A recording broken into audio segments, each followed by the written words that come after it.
Hello, dear viewer and potential candidate.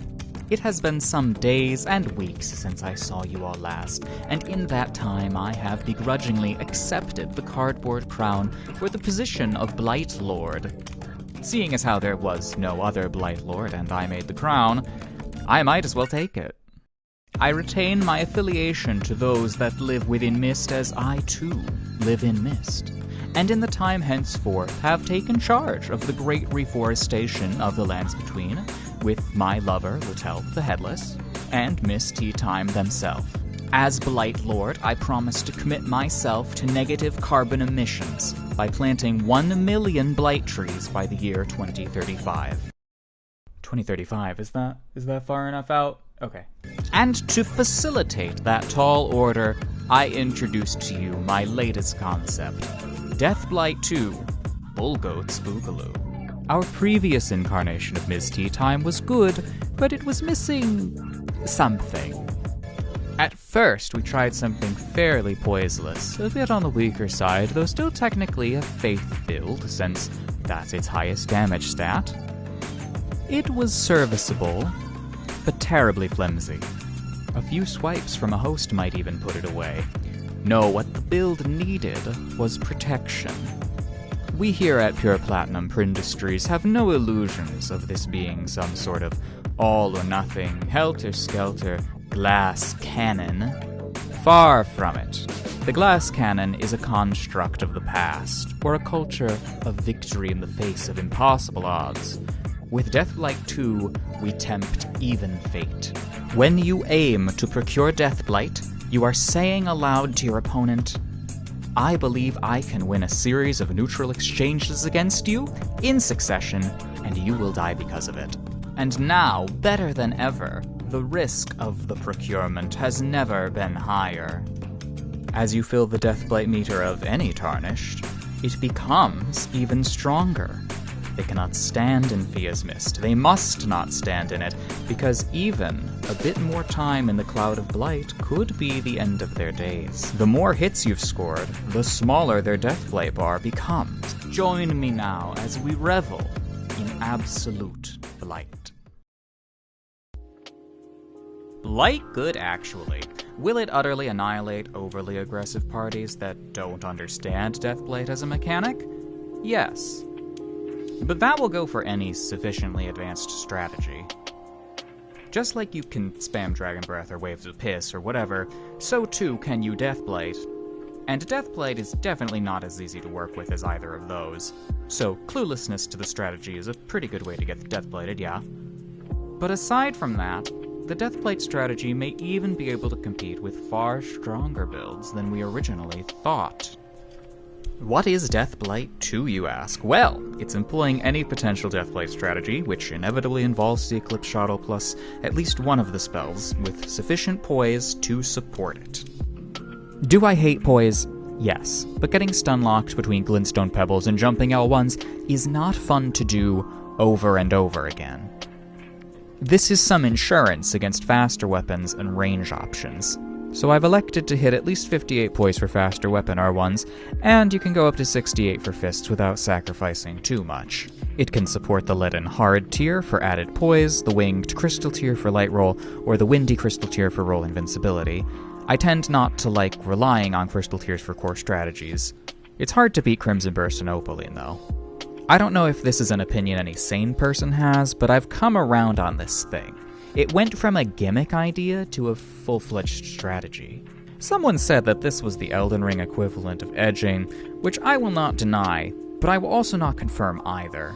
The act of managing an invisible bar every player has, such that you just reach the Blight, is a subtle yet provocative art. It only takes one Blight to kill, so flasks become very irrelevant in the face of that win condition. However, there is a pretty hard limit you will face, which is sources of Blight.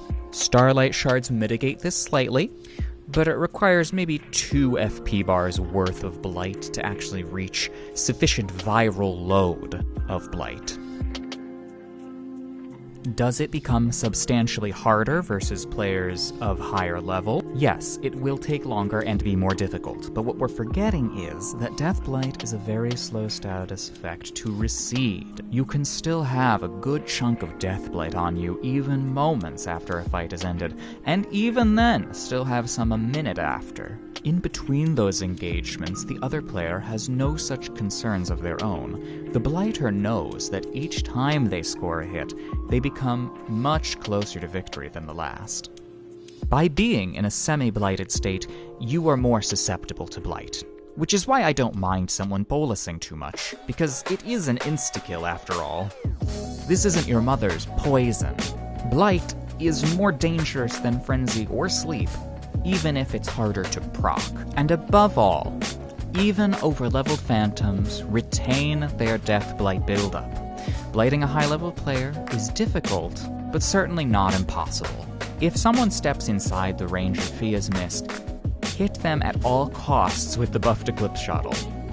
The hit stun will extend the build-up time for Fia's Mist, and if you can hit the Death Flare follow-up, it may instantly proc on most hosts at rune level 60. Now, the latter scenario is highly unlikely, but definitely possible, so be wary of that as a potential choice every time you set up Fia's Mist. What have we learned here?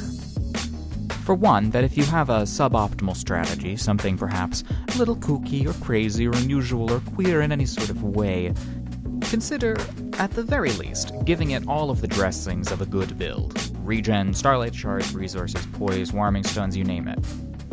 Usually I rally against extreme forms of optimization because it makes the competition too fierce. But then again, Blightlord baby. Here at Pure Platinum for Industries, we aim for the atmosphere of the Lands Between to be 100% Fia's Mist by the year 2035. Are we still going with 2035? That seems like a lot. The trees, the mist. Okay.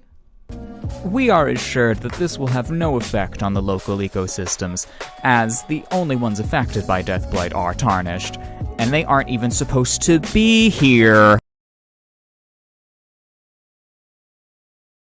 We made a build on stream. It was supposed to be the unwrapping of cast speed as a mechanic, but it ended up becoming something very different. By using the Demi-Queen human staff, we were able to achieve competitive spell buff with the Meteorite staff at rune level 60, with plus 12 weapons and a few talismans. Eventually we hit the dex cap at 40, and then with the 30 V-dex from Radagon's Icon Talisman we got the maximum 70. Spells were used exclusively as control and combo tools, while primary damage came from a Lightning/S stock, Unsheathed Uchigatana, or Serpent Bone Blade. It had the advantage at range and up close, although suffered quite heavily from a lack of mind investment, something that a similar method of achieving max cast speed would have had to deal with also. Azur's staff. So at the end of the day, it wasn't so much the damage from the spells that was the problem, it was how few of them we had to actually cast.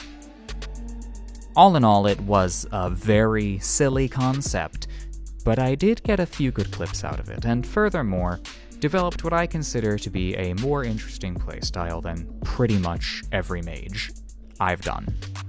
It's literally just a dex build with 27 int.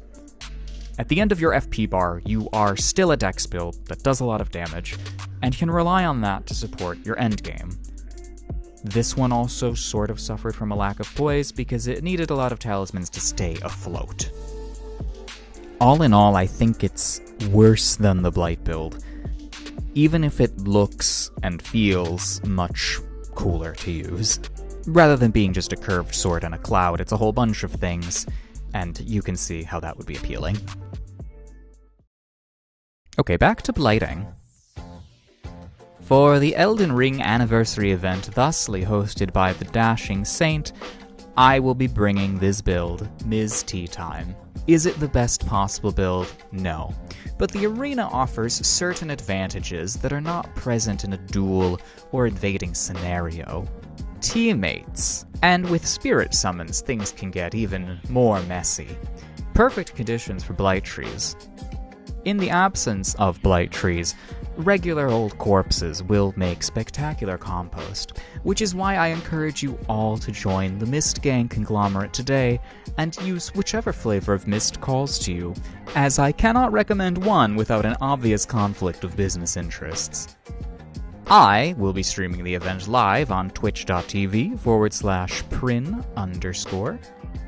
You are cordially invited to this momentous occasion on behalf of the estate of the Blight Lord and those that live within Mist, and we too hope to see you living within Mist as well. Our faction is headed by the Mist Lord, Rofo the Gurm, and my fellow lieutenants, Iroth and M.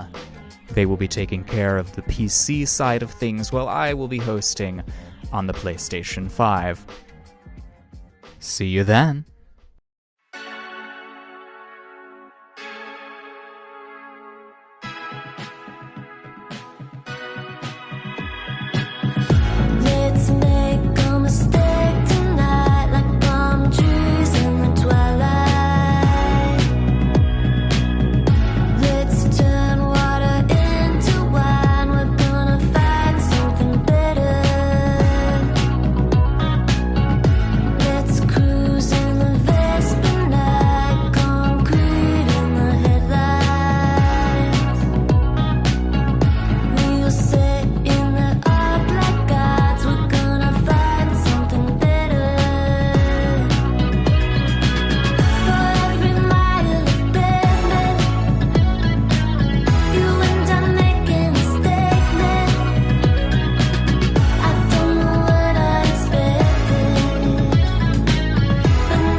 Let's make a mistake tonight, concrete and